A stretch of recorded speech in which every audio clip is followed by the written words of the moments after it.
मैंने ट्रेन में एक महिला की मदद की, उन्हें परेशानी से बचाया।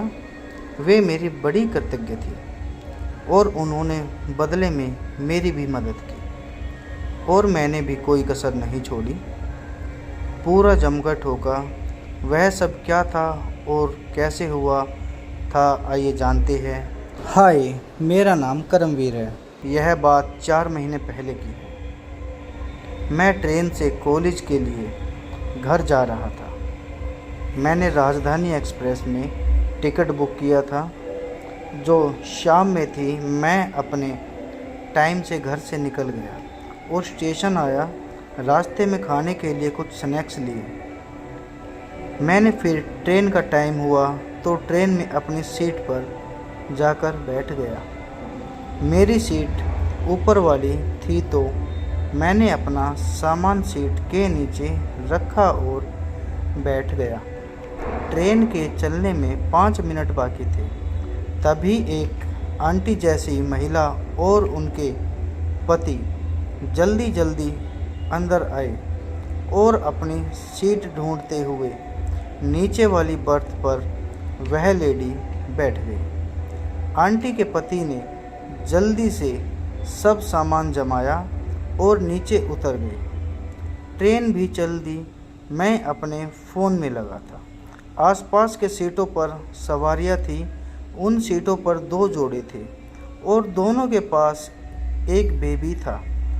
ऐसे ही बैठे बैठे 10 बज गए। फिर मैंने सोचा कि अब ऊपर जाकर अपने सोने का देखता हूँ, वहीं बैठकर कोई फ़िल्म देखता हूँ। उसी समय टीटी आया और टिकट चेक करने लगा। सबने अपने अपने टिकट दिखा दिए। फिर टीटी ने उस आंटी से टिकट मांगा तो उन्होंने भी अपना टिकट दिखाया। उस टिकट को देखने के बाद उस टीटी ने जो बोला उससे वे आंटी बड़ी समस्या में आ गई। वे गलत ट्रेन में चढ़ गई थी। उनकी ट्रेन कोई दूसरी ट्रेन थी। उनको दूसरी वाली राजधानी एक्सप्रेस में जाना था और वह गलती से हमारी ट्रेन में बैठ गई थी। टीटी ने कहा, आप अगले स्टेशन पर उतर जाएं और आपको टिकट बनवानी पड़ेगी। उस लेडी ने टीटी से रिक्वेस्ट की और वे बोली, गलती से जल्दी जल्दी में ट्रेन चेंज हो गई, प्लीज़ आप मेरी मदद करें। मैंने मामले को समझा तो जाना कि हमारी ट्रेन भी वहीं जा रही थी जहां उन आंटी को जाना था, लेकिन 2 स्टेशन पीछे उनका स्टॉप था। उनको स्टेशन से कोई टैक्सी बुक करके अपने गंतव्य पर जाना होगा। सारी बातें हो जाने के बाद टीटी ने कहा, ठीक है, जिस सीट पर आप बैठी हैं वहाँ का यात्री अगले स्टॉप से चढ़ेगा। अगर उसने आपके साथ सीट शेयर की तो ठीक है, वरना आप अगले स्टॉप पर उतर जाना। उन्होंने हामी भर दी और टीटी चला गया। अब उन आंटी ने अगला स्टेशन आने की प्रतिज्ञा की। तब तक वह हम सबसे बात कर रही थी। सबने कहा, बैठिए, कुछ नहीं होगा, हम सब तो हैं। अगला पड़ाव आया तो उस सीट का यात्री आया। उस सीट पर एक लेडी और उसके 2 बच्चे थे। उनकी सीटों में एक तो उसी आंटी की सीट थी और 2 अन्य सीटें भी थी। उनकी एक साइड लोअर और साइड अपर वाली सीट थी। उस आगंतुक महिला ने उन आंटी से कहा, यह मेरी सीट है।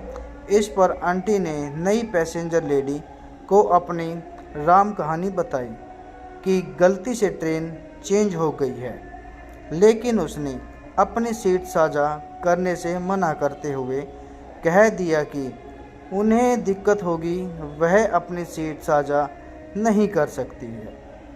अब वे आंटी उदास हो गई और उन्हें टेंशन होने लगी। फिर वे आंटी मेरे बाजू में आकर बैठ गई। मैंने कोई आपत्ति नहीं जताई। समस्या किसी के साथ भी हो सकती है। उस वक्त रात के 10 बज गए थे। जब सब सोने लगे थे, किसी ने भी उन आंटी को सीट नहीं दी। इस ट्रेन का आखिरी पड़ाव जहां उन आंटी को उतरना था वह सुबह 7 बजे का था। मैं अपनी सीट से उठकर बाथरूम चला गया और जब बाथरूम से बाहर आया तो मैंने देखा कि वे आंटी गेट के पास खड़ी अपने पति से कॉल पर बात कर रही थी। उन्होंने अपने पति को सब बताया, फिर कॉल कट हो गया। मुझे भी उनको देखकर बुरा लगा था।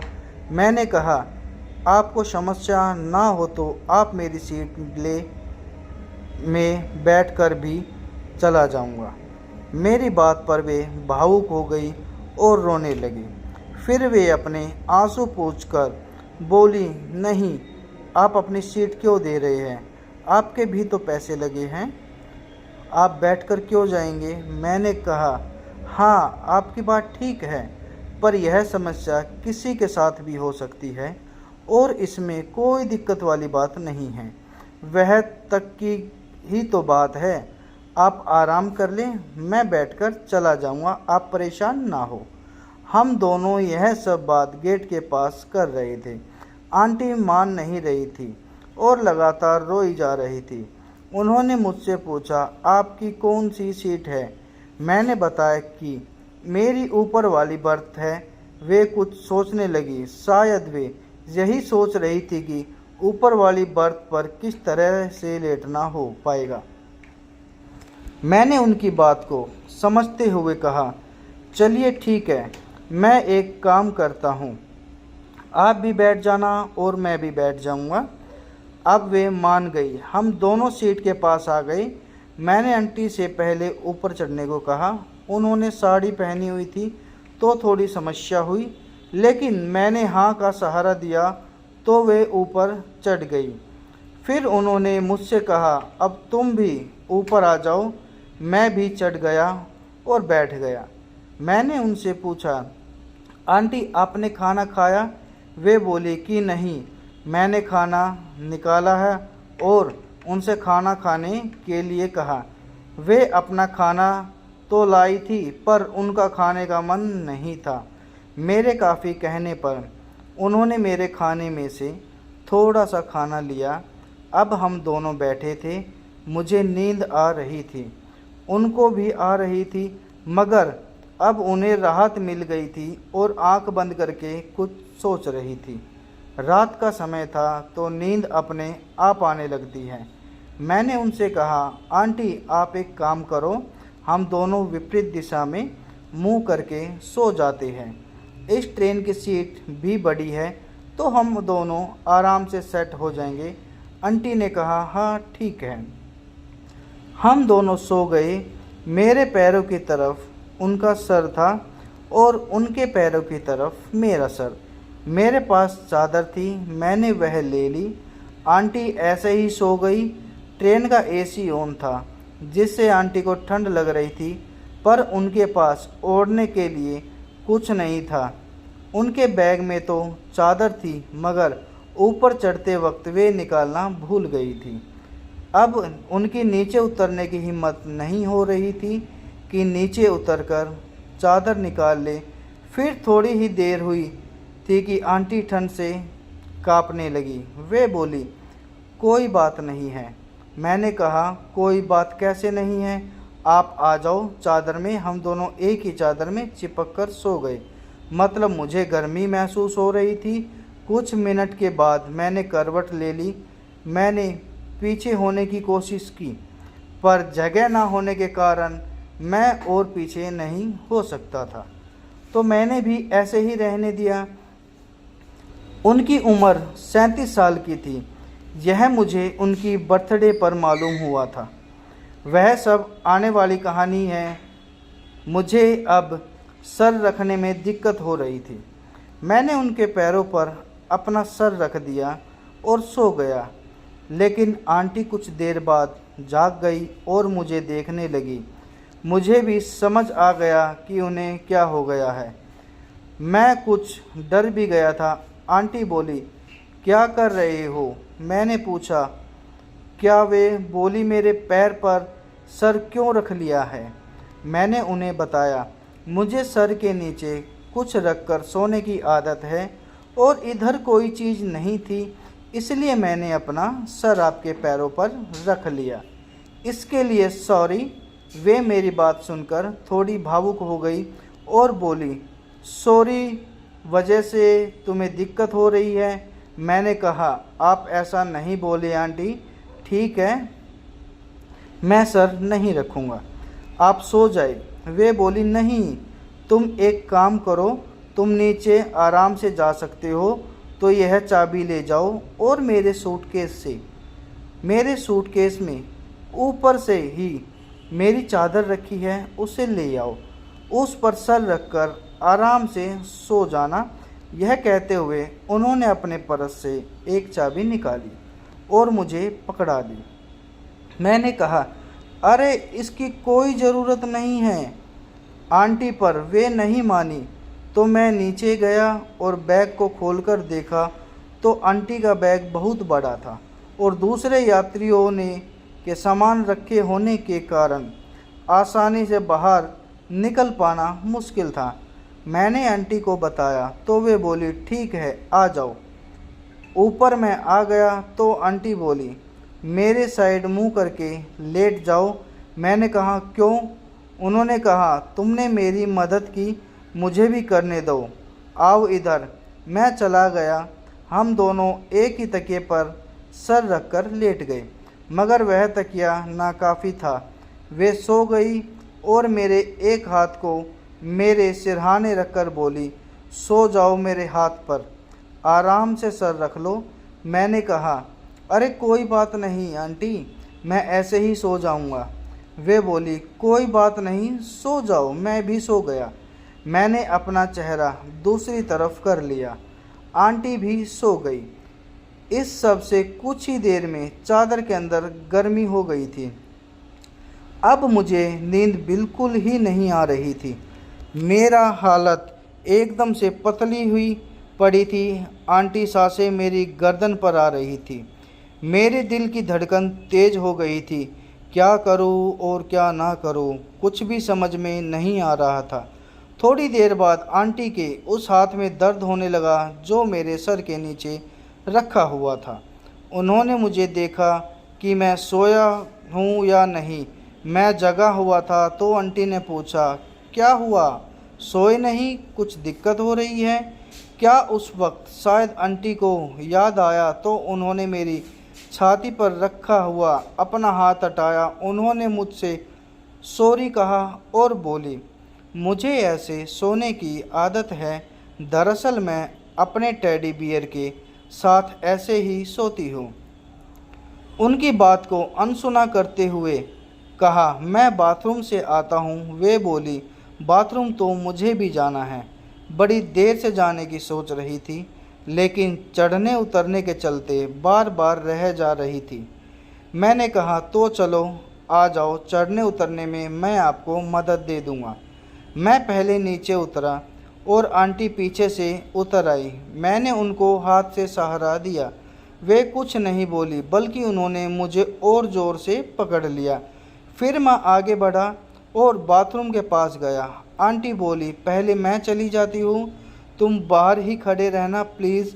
यह औरतों की आदत होती है कि जब वे बाथरूम में जाती है तो किसी एक को साथ ले जाती है और उसे बाहर ही खड़ा रहने के लिए कहती है। इसलिए मैंने आंटी से हाँ कह दी। मैं आंटी के बाहर आने का इंतज़ार करने लगा। 10 मिनट के बाद वे बाहर आई। उनका चेहरा पसीने से भीगा हुआ था। मुझे भी समझ में नहीं आया कि उन्हें पसीना क्यों आ रहा था। उनके आने के बाद मैं अंदर गया, सुसु की और बाहर आ गया। हम दोनों वापस अपनी बर्थ के पास आए और आंटी ऊपर चढ़ने लगी। हम दोनों फिर से वैसे ही लेट गए। कुछ देर बाद आंटी ने पूछा, मेरी वजह से नींद नहीं आ रही है ना? मैंने कहा, ऐसा नहीं है आंटी। उन्होंने कहा, चलो कुछ बात करते हैं। फिर हम दोनों सीधे लेट गए। उन्होंने अपना नाम सुधा बताते हुए कहा कि उनके पति सरकारी नौकरी में है। उनका ट्रांसफ़र मेरे ही शहर में हुआ था। उनके 2 बच्चे हैं। आंटी अपने पति से मिलने गई थी। उन्होंने मुझे अपने बारे में और भी बहुत कुछ बताया। उनकी बातों से यह जानकारी मिली कि उनके पति उन पर ज़्यादा ध्यान नहीं देते हैं। उन्हें बस अपने काम से मतलब रहता है और कुछ नहीं। यह सब बताती हुई आंटी एकदम भावुक हो गई थी। अपने जीवन की बातें सोच सोच कर वे उदास हो गई थी और रोने लगी थी। मैंने कहा, आप रो नहीं। वे बोली, रो नहीं तो क्या करूं मैं? मैंने अपनी पूरी ज़िंदगी पति और बच्चों के नाम कर दी और मिला क्या? कुछ नहीं। मैं उठकर बैठ गया, वे भी उठ गई। वे बोली, क्या हुआ? सॉरी, मैंने अपनी बोरिंग कहानी सुना दी तुमको, चलो सो जाओ। कुछ देर बाद हम दोनों वापस लेट गए। लेट कर अब आंटी मुझसे मेरे बारे में पूछने लगी। मैंने भी सब बताते हुए कहा, मुझे अपना रूम चेंज करना है तो वही करने जा रहा हूँ। उधर अभी रूम भी ढूंढना है। आंटी बोली, तुम्हें रूम कहाँ चाहिए? मैंने बताया। वे बोली, ओके, मैं देखती हूँ, मैं भी देखकर बताऊँगी। फिर उन्होंने मेरा नंबर लिया और सेव कर लिया। मैंने भी उनका नंबर सेव कर लिया। मैंने सुधा आंटी के नाम से उनका नंबर सेव कर लिया। यह उन्होंने देख लिया था तो वे बोली, मैं आंटी दिखती हूँ ना? मैंने कहा, आप मेरे लिए तो आंटी ही है ना, मैं और कैसे नाम सेव करूँ? वे बोली, क्या हम दोस्त बन सकते हैं? मैंने हाँ बोला। वे बोली, ओके, तो लिखो सुधा सिंह। मैंने नाम एडिट कर लिया। आंटी बोली, गर्लफ्रेंड है? मैंने कहा, नहीं। उन्होंने पूछा, क्यों नहीं? मैंने कहा, पहले थी, ब्रेकअप हो गया। कुछ समय पहले उन्होंने सुसाइड बोला। अब रात का 1 बज गया था। मैंने कहा, फ़िल्म देखोगी आप? उन्होंने पूछा, कौन सी? मैंने कहा, हॉलीवुड की। हाँ। वे बोली, ओके, लगाओ। उस समय मैं एक फ़िल्म देख रहा था। हम दोनों मस्ती से उसे देखने लगे। थोड़ी देर बाद ही रोमांटिक सीन आने लगे। अब मैं असहज होने लगा। उस समय आंटी मेरी तरफ करवट लेकर लेटी हुई थी। उधर सीन कुछ ज़्यादा आए तो मैंने फ़िल्म आगे बढ़ा दी। वे बोली, आगे क्यों बढ़ा रही हो? तुम्हें यह पसंद नहीं है क्या? मैंने कहा, आपके कारण बढ़ा रहा था। मैंने इतना ही बोला था कि वे मुस्कुराने लगी तो मैंने भी हंसकर दिखा दिया। आंटी समझ गई थी। फिर उन्होंने मेरी कमर को पकड़कर कहा, विराट, मुझे नींद आ रही है और ठंड भी लग रही है। अब फ़िल्म नहीं देखना है, चलो सो जाते हैं। मैंने भी झट से फ़ोन जेब में रख लिया। अब जैसे ही मैं हिला, आंटी ने मुझे कमर से पकड़कर अपनी तरफ लिया। मैं भी आंटी के मुंह की तरफ अपना मुंह करके लेट गया। अब मुझसे भी नहीं रहा गया। ट्रेन में मैंने पहली बार मस्ती किया था। एक अजीब सी स्थिति थी लेकिन अच्छा लगा। आंटी बोली, थैंक यू, तुमने मेरी बहुत मदद की। तुमने आज का दिन भी बड़ा विशेष बना दिया। धन्यवाद कहा। कोई बात नहीं, आप खुश हो, मेरे लिए यही बड़ी बात है। वह बोली, हाँ, तुमने मेरी बहुत मदद की। अब यह उधार मैं दिल्ली आकर चुकाऊंगा। इसकी कोई ज़रूरत नहीं है। वे बोली, नहीं, ज़रूरत है। फिर एक पल बाद आंटी मुझे अपने गले लगाकर बोली, अब सो जाओ। सुबह हो गई थी। सब लोग उतरने के लिए तैयार हो रहे थे। तब मेरी नींद खुली। मैंने आंटी को उठाया, नीचे आ गई। कुछ ही देर बाद स्टेशन आ गया और हम दोनों उतर गए। अगली कहानी में आंटी ने दिल्ली में अपना कर्ज उतारने के लिए मुझे किस तरह से धन्यवाद दिया, वह सब कब लिखूँगा।